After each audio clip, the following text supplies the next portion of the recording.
कक्षा 6 व्यापारी राजा और तीर्थयात्री पाठ का हम अध्ययन करेंगे। बौद्ध धर्म का प्रसार।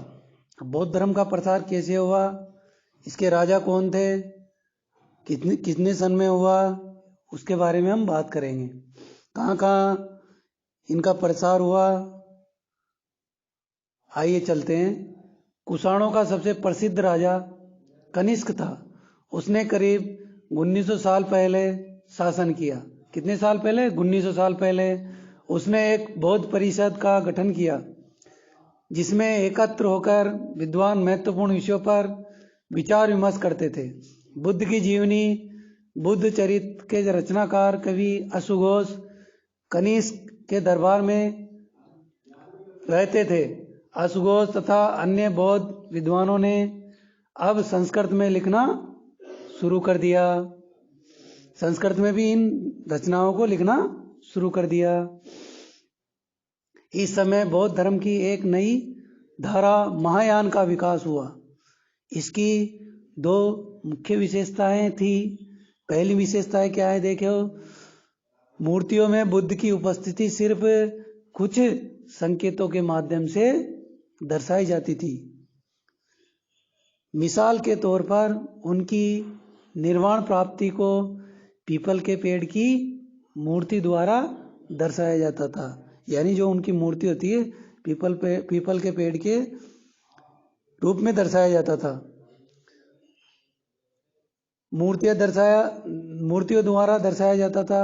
पर अब बुद्ध की प्रतिमाएं बनाई जाने लगी, यानी बुद्ध की प्रतिमाएं भी बनाई जाने लगी।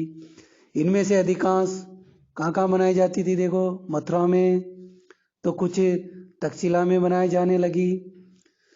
दूसरा परिवर्तन बोधिसत्व में आस्था को लेकर आया, मतलब बुद्ध के धर्म को में आस्था को लेकर आया।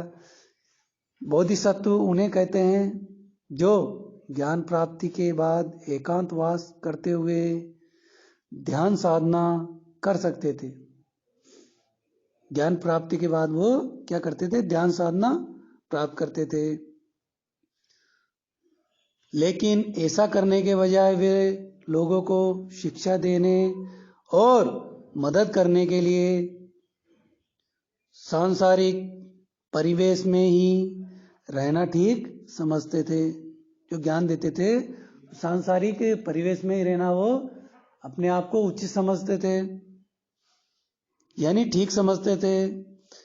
धीरे धीरे बोधिसत्व की पूजा काफी लोकप्रिय हो गई, यानी चारों तरफ इसकी चर्चा होने लग गई।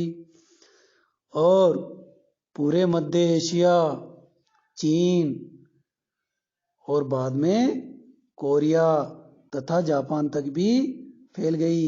इनका ज्ञान चारों तरफ फैल गया। जापान, कोरिया, चीन, मध्य एशिया, सब जगह इनके ज्ञान का प्रसार हो गया, यानी फैल गया।